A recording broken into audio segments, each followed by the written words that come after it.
Ya, oke. Kita masuk kepada mahasiswa yang ketiga. Siapa namanya ini? Nurul Ajrin. Nurul Ajrin. Ya, dipersilakan Anda mempresentasikan refleksi telah disusun kurang lebih juga 10 menit ya, tidak memakan waktu banyak. Ya, cukup 10 menit. Oke, mengingat waktu, dipersilakan. Ya. Assalamualaikum warahmatullahi wabarakatuh. Selamat Waalaikumsalam warahmatullahi wabarakatuh. Salam sejahtera bagi kita semua. Sebelumnya saya ucapkan terima kasih kepada Bapak Dr. Randio Penta Purba, MHUM, dan Ibu Dr. Anda Radiatan Martia, MHUM, dan Pak Sutoyo SS, MPD yang telah hadir pada siang hari ini. Perkenalkan, nama saya Nurul Ajrin. Saya merupakan mahasiswa PPG Prajabatan tahun 2023 bidang studi Bahasa Indonesia. Pada kesempatan ini, izinkan saya untuk mempresentasikan hasil desain inovasi seminar PPG yang telah saya lakukan. Saya minta izin meng-share ini ya, Bu. Bentar ya, Bu.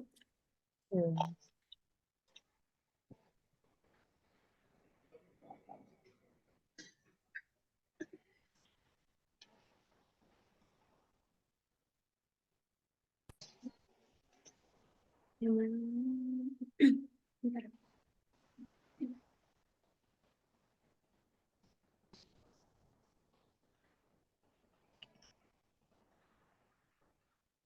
Baiklah, akan saya mulai. Di sini saya memiliki 4 poin yang akan jadi bahasan dalam seminar ini.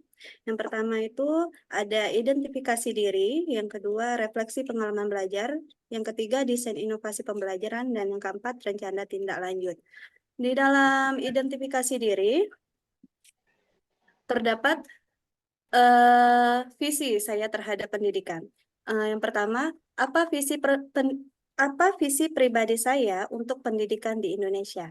Visi saya untuk pendidikan Indonesia adalah merangkul inovasi dan teknologi, membekali peserta didik dengan keterampilan abad ke-21 yang mereka butuhkan untuk berkembang di dunia yang terus berubah dengan cepat. Lalu, apa visi saya terhadap sosok calon guru? Menjadi seorang guru di masa depan bukan hanya tentang menyampaikan materi pelajaran, tetapi juga tentang menumbuhkan generasi penerus bangsa yang tangguh, kreatif, dan berkarakter mulia. Visi saya terhadap sosok calon guru yang profesional adalah calon guru harus memahami bagaimana peserta didik belajar di era digital ini dengan berbagai gaya belajar dan kebutuhan individu. Selain itu, guru juga harus mampu mengintegrasikan teknologi, media pembelajaran yang menarik, dan metode mengajar yang aktif untuk menciptakan pengalaman belajar yang bermakna dan menyenangkan. Maka dari itu, guru harus siap beradaptasi dengan teknologi dan memanfaatkannya untuk meningkatkan kualitas pembelajaran.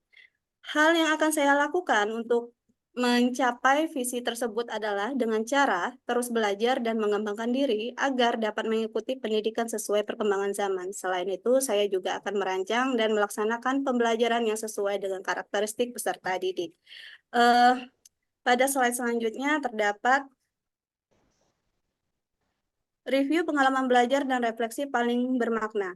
Di dalam bagian ini, setelah saya melakukan refleksi terhadap beberapa mata kuliah yang saya tempuh selama ini, banyak sekali pengalaman yang saya peroleh dari setiap mata kuliah, baik secara teori maupun praktik. Berdasarkan dari refleksi yang telah saya lakukan, terdapat mata kuliah yang memberikan pengalaman bermakna bagi saya, yaitu mata kuliah prinsip pengajaran asesmen. Pada mata kuliah prinsip pengajaran asesmen ini saya lakukan di kuliah PPG ini 2 kali. Yang pertama itu adalah prinsip pengajaran asesmen di semester 1 yang pertama, yang kedua adalah prinsip pengajaran asesmen yang kedua di semester kedua. Lalu saya mengambil prinsip pengajaran asesmen yang kedua karena prinsip pengajaran asesmen yang kedua ini merupakan pembelajaran yang masih baru yang baru saya lakukan beberapa waktu yang lalu.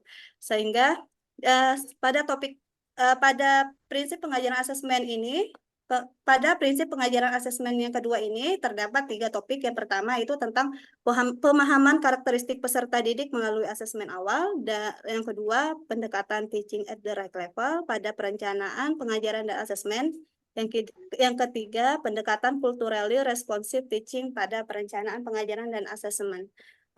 Melalui mata kuliah ini, saya belajar mengenai peran seorang guru dalam merancang pembelajaran dan bagaimana membuat rancangan tersebut berdasarkan kebutuhan peserta didik sehingga pembelajaran menjadi lebih menyenangkan dan berpihak pada peserta didik. Sehingga saya sangat tertarik mengambil topik tentang pendekatan teaching at the right level dan pendekatan culturally responsive teaching. Pada mata kuliah ini saya belajar bagaimana merancang modul ajar berbasis TARL atau Teaching at the Right Level dan CRT. Kedua hal ini merupakan materi yang sangat menarik dan juga saya terapkan di dalam kelas. Ketika menerapkan TARL, saya mengetahui bahwa dalam kegiatan pembelajaran, peserta didik tidak bisa dipaksakan untuk belajar suatu hal melalui cara yang mereka tidak sukai, karena mereka mempunyai gaya belajar yang berbeda-beda. Mereka peserta didik juga, sehingga saya sebagai guru menghadirkan berbagai pilihan seperti video, gambar, dan artikel untuk menunjang perbedaan gaya belajar tersebut. Untuk CRT sendiri merupakan pembelajaran yang berbasis budaya, di mana ketika belajar suatu materi, guru mengaitkan materi tersebut dengan budaya sekitar sehingga peserta didik menyadari keberagaman dari masing-masing latar belakang peserta didik tersebut. Maaf, Ibu. CRT menjadi suatu cara bagi guru untuk mengajar peserta didik di lingkungan yang berlatar belakang budaya yang berbeda-beda, serta meningkatkan pemahaman dan keterampilan peserta didik dengan baik. Terdapat beberapa hal yang dapat saya tarik sebagai pembelajaran yang bermakna, yaitu di mana saya menerapkan hal yang telah saya pelajari dalam pembelajaran, tepatnya pada mata kuliah prinsip pengajaran asesmen, yang membahas mengenai TARL dan CRT untuk meningkatkan pembelajaran. Berdasarkan artefak yang telah saya kerjakan, bahwa penerapan TARL di kelas itu sangat penting, di mana guru dapat melakukan pembelajaran dengan melibatkan berbagai perangkat teknologi dan media. Pembelajaran berbasis audio, video, teks, visual, dan juga mengaitkan materi yang akan dibahas dan saya lakukan di kelas dengan menggunakan media pembelajaran digital berupa aplikasi, Quizizz, dan lain-lainnya sebagai wujud perwujudan pembelajaran abad ke-21. Sehingga dalam desain inovasi pembelajaran ini saya mengambil tentang penerapan media pembelajaran berbasis digital sebagai pembelajaran kreatif dan berpihak pada peserta didik dengan pendekatan cultural responsive teaching. Berdasarkan hal tersebut, saya membuat desain inovasi pembelajaran menggunakan yang pertama, memaksimalkan penggunaan perangkat pengajaran yang ada di sekolah seperti proyektor, speaker, dan lain-lain. Yang kedua, mengintegrasikan media pembelajaran digital dengan melibatkan aplikasi pembelajaran kreatif seperti Canva, Quiz, Wordwall, dan lain-lain. Penggunaan beberapa aplikasi tentu akan membuat pembelajaran tersebut menjadi lebih menarik dan membuat peserta didik lebih bersemangat untuk belajar. Yang ketiga, saya menggunakan bahan ajar berbasis digital. Di bahan ajar ini terdapat video, gambar, ataupun artikel yang membahas tentang budaya sesuai dengan materi yang akan saya ajarkan. Bahan ajar ini bisa mereka akses melalui QR code, yang mana nanti mereka bisa memilih untuk bahan ajar yang bisa mereka pelajari. Lalu, saya juga melakukan asesmen, diagnostik, formatif, sumatif. Biasanya saya menggunakan, kalau tidak dengan gambar observasi, saya menggunakan game interaktif. Lalu, ini adalah artefak pendukung desain pembelajaran yang saya lakukan. Ada modul ajar CRT. Ini ada dokumentasi bagaimana saya mengelompokkan peserta didik, lalu saya juga menampilkan berita yang membahas tentang budaya. Lalu rencana tindak lanjutnya yang pertama adalah berkoordinasi dengan pihak sekolah untuk lebih memanfaatkan perangkat supaya dapat digunakan secara maksimal. Yang kedua, melakukan observasi terhadap karakteristik peserta didik dari segi profil belajar peserta didik. Yang ketiga, menganalisis karakteristik materi dan muatan budaya atau kearifan lokal yang dapat diintegrasikan pada mata pelajaran bahasa Indonesia. Yang keempat, merancang dan menyusun bahan ajar digital yang menarik dan interaktif. Berikut adalah refleksi pengalaman belajar selama mengikuti PPG. Setelah mengikuti serangkaian refleksi pengalaman belajar pada mata kuliah seminar PPG, saya menyadari bahwa pendidikan di Indonesia ini seharusnya perlu adanya upaya berkelanjutan untuk meningkatkan kualitas guru baik melalui pelatihan, pengembangan profesional, maupun kesejahteraan untuk mewujudkan pendidikan yang berkualitas.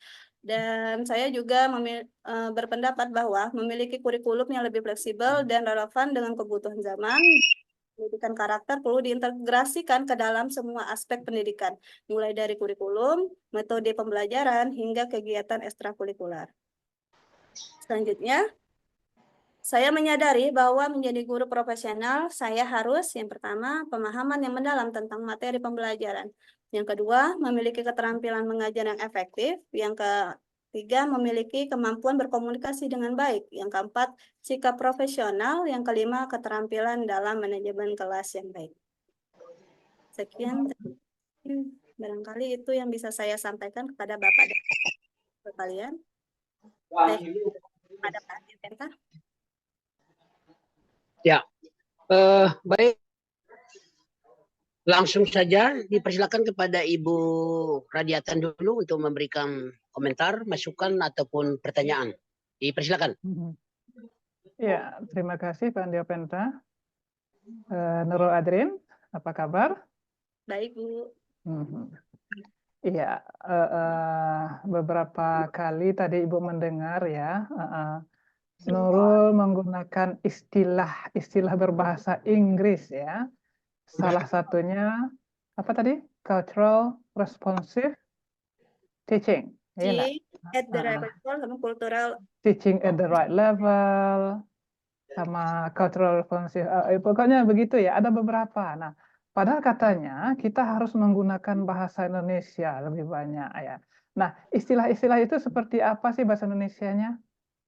Kalau TARL itu adalah suatu pendekatan yang mengelompokkan peserta didik sesuai dengan tingkatan kemampuan belajar dari peserta didik tersebut. Sementara kalau CRT itu suatu pendekatan pembelajaran yang menggunakan pembelajaran yang berbasis budaya, di mana ketika belajar suatu materi, guru mengaitkan materi tersebut dengan budaya sekitar sehingga peserta didik menyadari keberagaman yang ada dan bisa menghargainya. Iya. Nah, kenapa Nurul cenderung memakai istilah teaching at the right level dan bukannya apa tadi mengajar sesuai dengan level anak gitu misalnya? Iya, karena sebelumnya itu pada mata kuliah prinsip pengajaran asesmen itu memang di situ tertulis teaching at the right level, Bu. Jadi jadi memang itu yang saya ambil. Nah, itu dia ya. Jadi kadang kita masih bingung ya kapan menggunakan yang berbahasa Inggris, kapan yang harus bahasa Indonesia, ya nak? Nah, gitu. Kalau Ibu mah sebagai dosen bahasa Inggris senang-senang aja, ya nak? Tapi nanti Pak Diopenta nih, ini kok bahasa Inggris terus istilahnya kan gitu kan? Nah, tapi itu karena memang diambil dari istilah bahasa Inggris barangkali ya. Oke, ya. Nah, ya. Selanjutnya itu tadi Nurul menyatakan bahwa dalam identifikasi diri ya katanya akan merangkul inovasi dan teknologi. Itu gimana maksudnya mau merangkul itu seperti apa sih? Pada identifikasi diri itu saya kan menyatakan merangkul. Bentar Ibu. Iya, itu di awal itu. Ibu agak bingung dan istilah merangkul itu kayak mana itu? Merangkul inovasi dan teknologi itu membuat pembelajaran yang dinamis dan interaktif, salah satunya. Lalu saya juga pemanfaatan teknologi yang efisien, lalu mengembangkan kreativitas dan keterampilan digital, dan membekali peserta didik dengan keterampilan abad ke-21. Jadi tidak menolak terhadap teknologi, begitu ya ceritanya dengan merangkul ya? Iya. Oke. Jadi bukan, oh ini apaan nih teknologi, bikin ribet aja. Tapi kita melihat mana yang baik, kita ambil, mana yang enggak, Ya. kita batasi. Kan begitu ya. Nah, mungkin ada yang sampai sakit kepala gara-gara kebanyakan pakai teknologi, kan gitu ya. Nah, Iya. ya, nah. Selanjutnya, fokus Nurul terlihat pada asesmen. Karena ketertarikannya kata apa tadi? Asesmen ya? Ya, asesmen. Asesmen. Ya, prinsip pengajaran dan asesmen ya. Ya. Asesmen itu apa bahasa Indonesianya? Penilaian. Penilaian. Ya. Nah, masih ingat konsep-konsep asesmen ya, ada istilahnya asesmen as learning, asesmen for learning. Ya. Masih ingat yang kayak itu? Ya. Ya, coba jelaskan dengan sedikit contoh dan bagaimana Nurul melaksanakannya di sekolah, di pembelajaran, mengimplementasikannya. Terutama assessment as learning dan assessment of learning. Bukan, assessment for learning. Pada asesmen, bentar Bu ya. Tadi apa Bu? Asesmen? Assessment as learning. Assessment itu sebagai pembelajaran gitu. Dan assessment untuk belajar. Assessment for learning. Saya asesmen sebagai pembelajaran atau assessment learning itu adalah pendekatan asesmen yang melibatkan peserta didik secara aktif dalam proses penilaian, yang mana dalam pendekatan ini asesmen digunakan sebagai alat untuk membantu peserta didik belajar. Lalu untuk asesmen for learning, untuk for learning sendiri itu merupakan suatu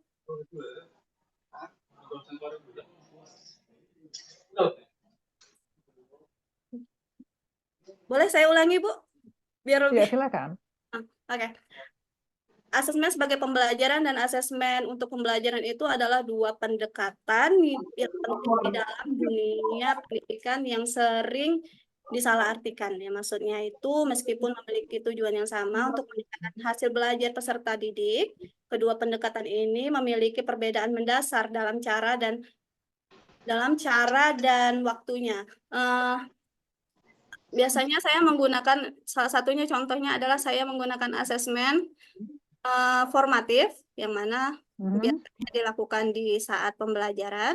Tujuannya untuk membantu peserta didik belajar dan berkembang.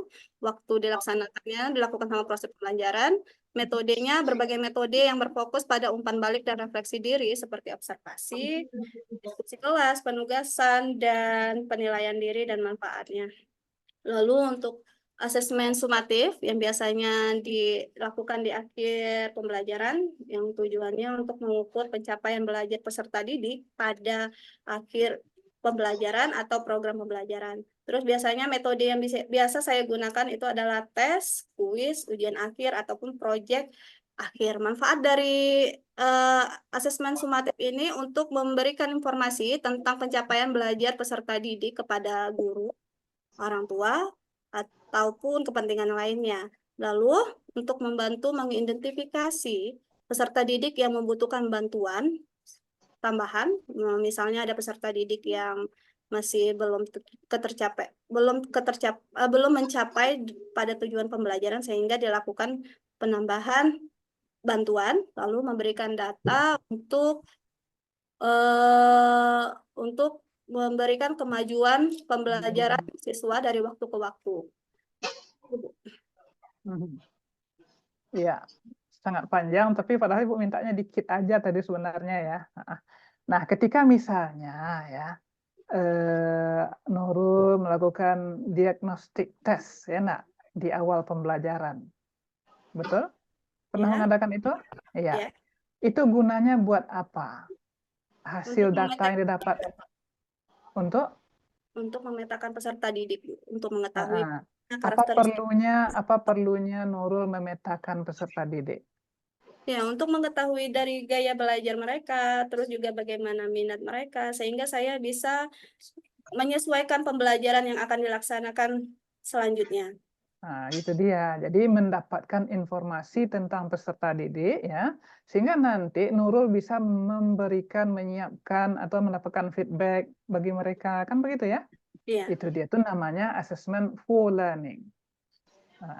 Nah, misalnya ketika Nurul meminta anak melakukan self assessment, pernah enggak? Penilaian terhadap diri mereka sendiri, Ya, pernah enggak? sejauh ini belum. Belum ya. Jadi ketika di akhir itu waktu sebelum ini bagaimana menurut kalian pembelajaran ini? Oh, kalau Ini sudah tercapai belum? Itu apa namanya tuh? refleksi diri. Iya, itu namanya refleksi. Tapi sebenarnya itu bagian dari asesmen juga ya, self Oh, iya. assessment ya. Itulah yang namanya contohnya ya, assessment as learning. Jadi dari situ anak ikut menilai dirinya sendiri gitu kan, as learning. Ya, nah. Oke, ya. Kok jadinya mata kuliah asesmen ya? Ini hanya sekedar mengingatkan, ya enggak kan begitu Terima ya? kasih. Karena katanya Nurul fokus tertarik pada pengalaman bermaknanya itu prinsip pengajaran asesmen kan begitu ya? Oke, nah terakhir kira-kira kan asesmen ini seringnya subjektif ya, Mbak kata guru itulah kan begitu ya? Bagaimana mengatasi penilaian yang subjektif itu?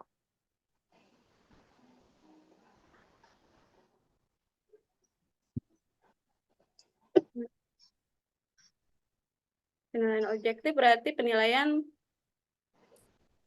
yang menurut guru saja gitu ya, Bu ya? Ibu Ya kok nanya, baik.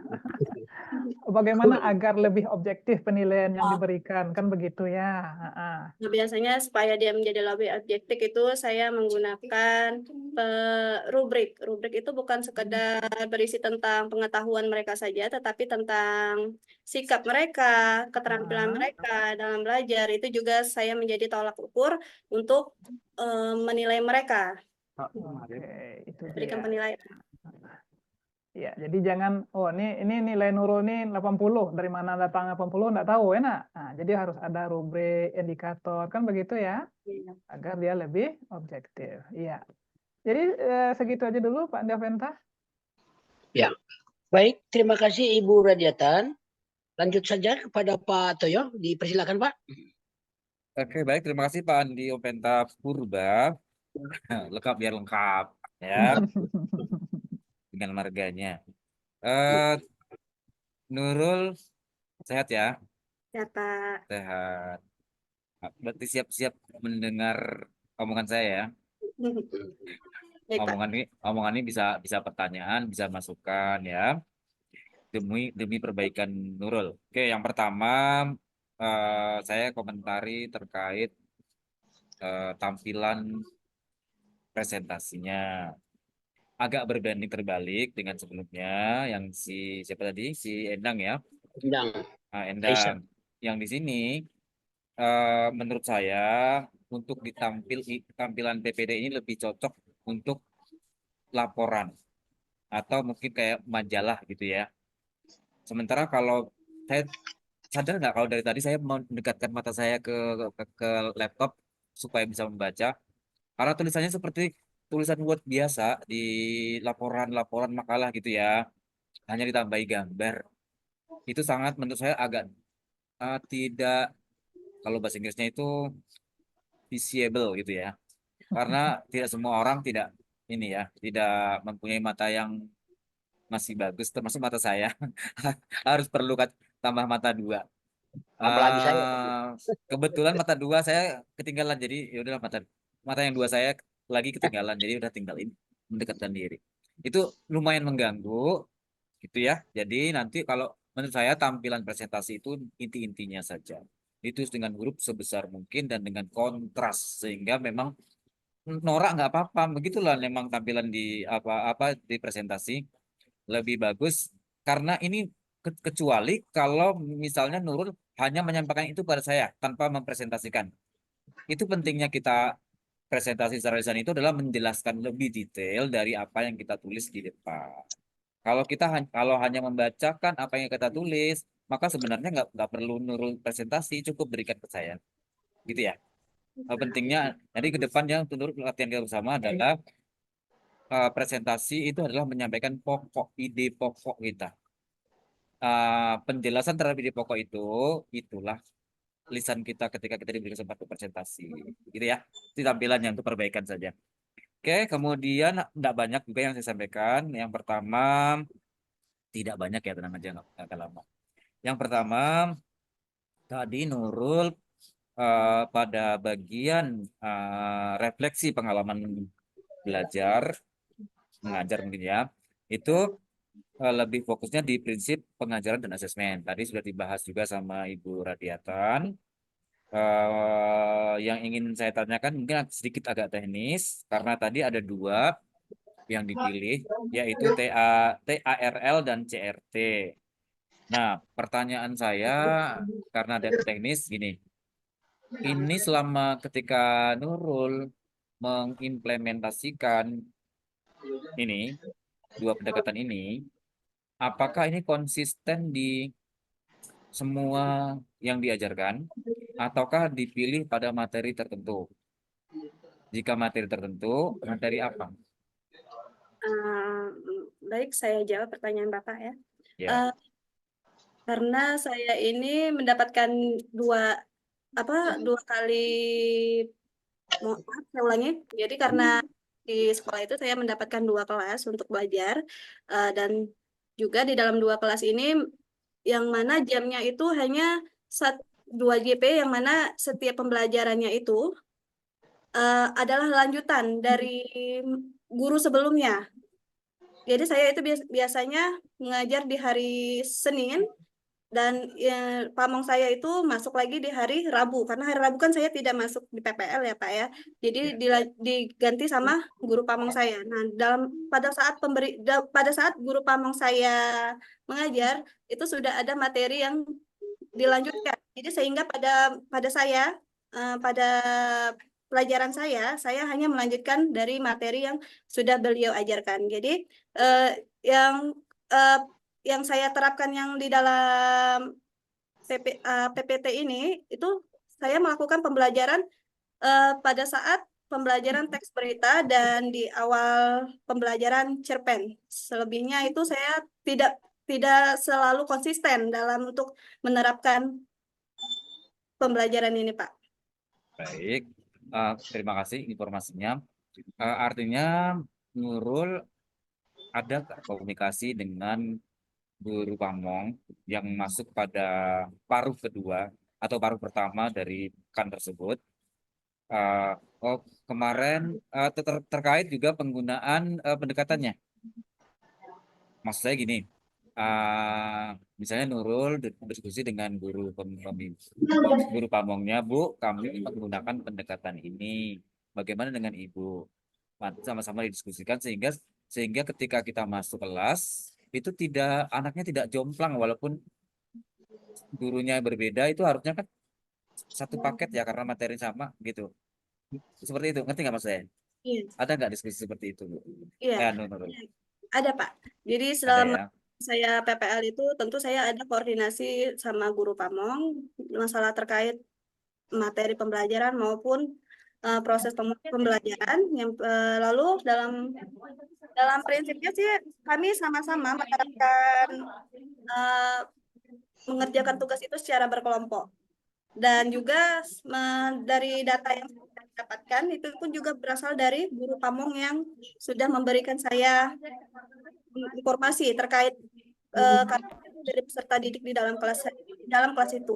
Jadi saya sudah bisa menyamakan dengan yang dipakai guru pamong tersebut, dan saya akan melanjutkan pembelajarannya sesuai dengan pembelajaran yang sudah dilakukan guru pamong pada sebelumnya. Baik. Terima kasih. Nah, masih masih melanjutkan terkait LARL dan CRT ini. Menurut Nurul, apakah kedua pendekatan ini bisa diterapkan untuk semua materi ataukah pada materi-materi tertentu saja untuk bahasa Indonesia? tidak semua materi yang bisa saya terapkan menggunakan dua pendekatan ini. Tetapi kalau untuk teaching at the right level, tentu saya bisa menerapkannya di berbagai materi. Kalau untuk CRT ini tidak semua materi bisa saya terapkan. Contohnya kayak pada teks berita, tentu saya bisa mengambil contoh berita yang berada di khususnya di Kota Jambi, di Provinsi Jambi, mengambil tentang budaya, mengenalkan budayanya dan juga eh, kearifan lokal menggali kearifan lokal di dalam Provinsi Jambi ini.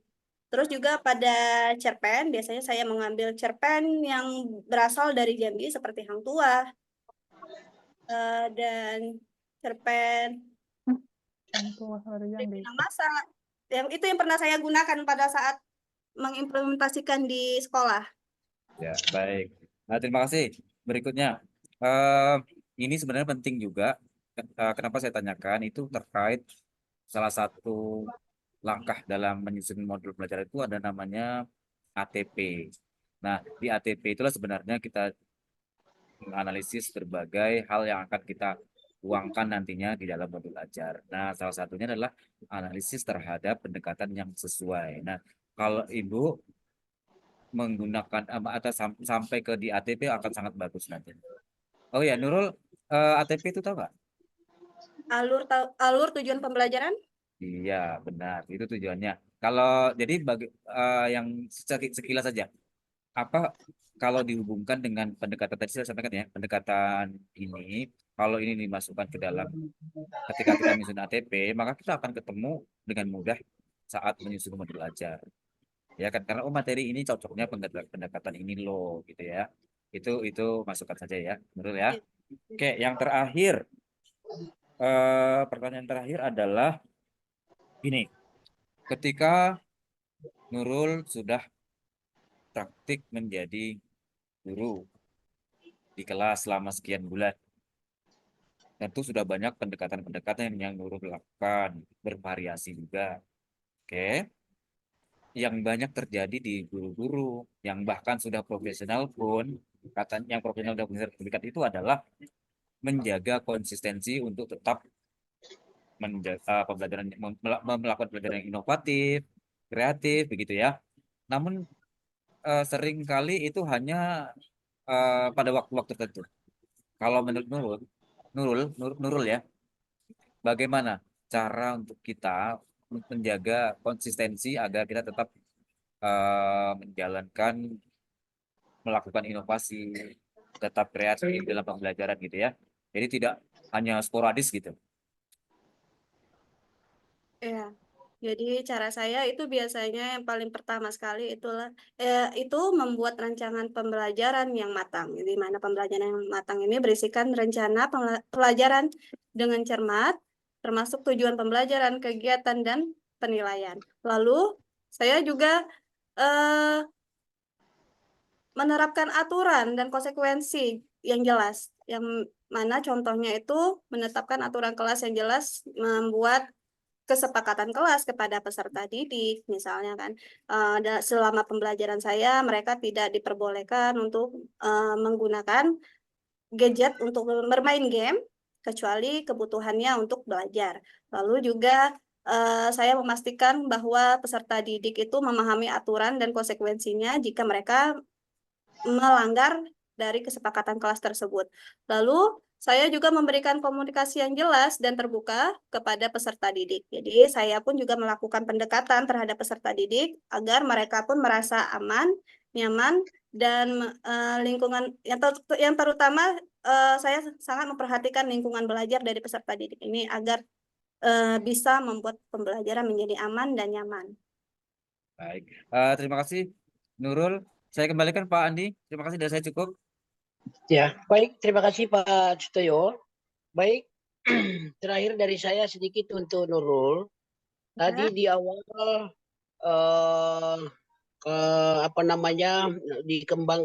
lebih tertarik kepada persoalan digital sebenarnya, teknologi ya, bukan digital saja.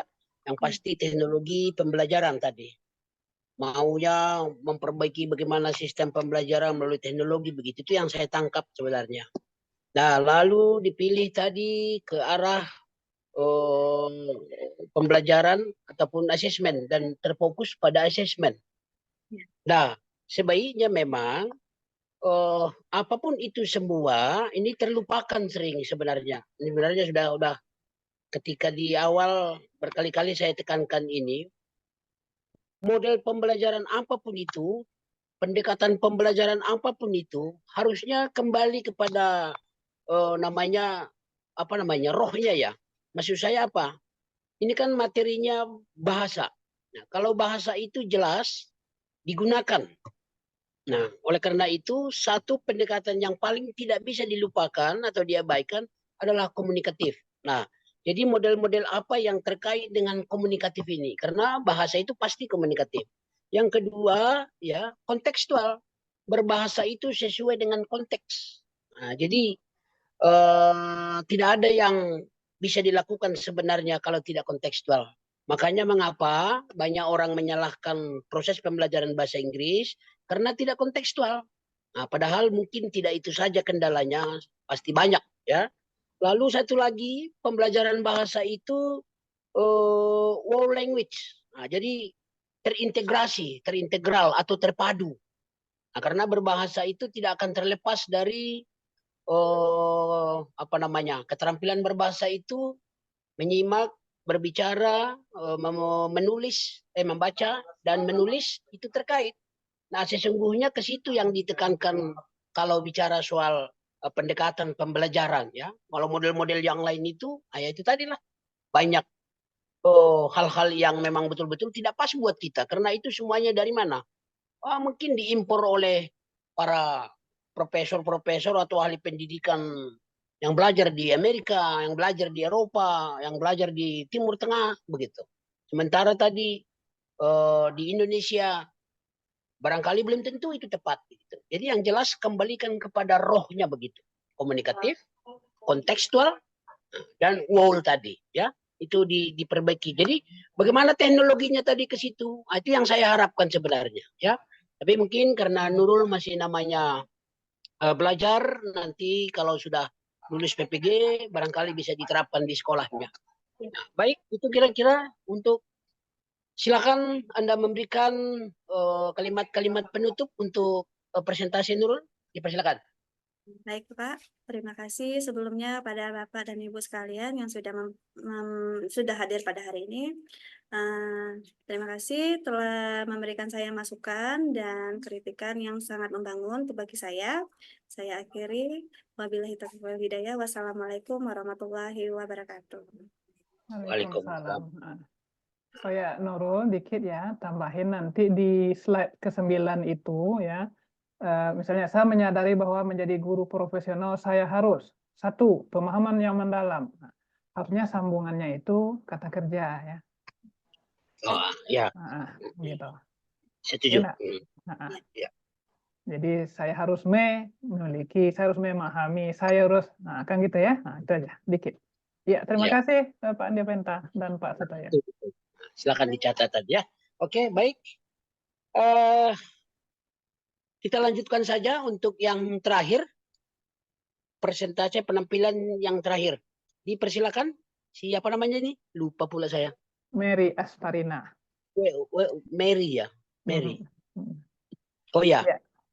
Tapi Nurulnya silakan dulu lah. Keluar dulu Nurulnya. Ya.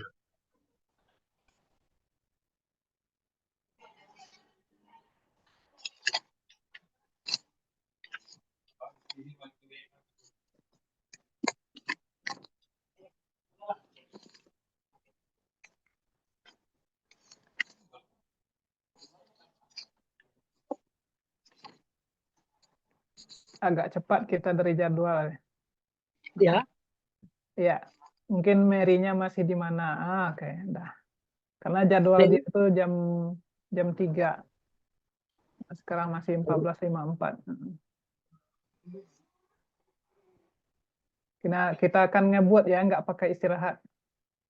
Ya, lebih baik saya pikir nanti istirahat aja. Iya. Yang mau sambil minum kopi sambil menunggu Mary silakan ya. Mary.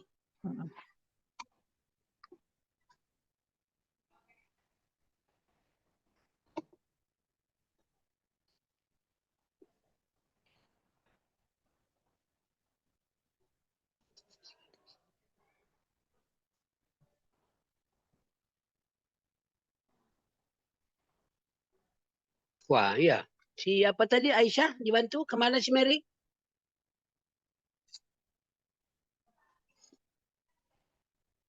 Halo, Mary Asparina, are you here? Iya, Itu baik dia. Ibu.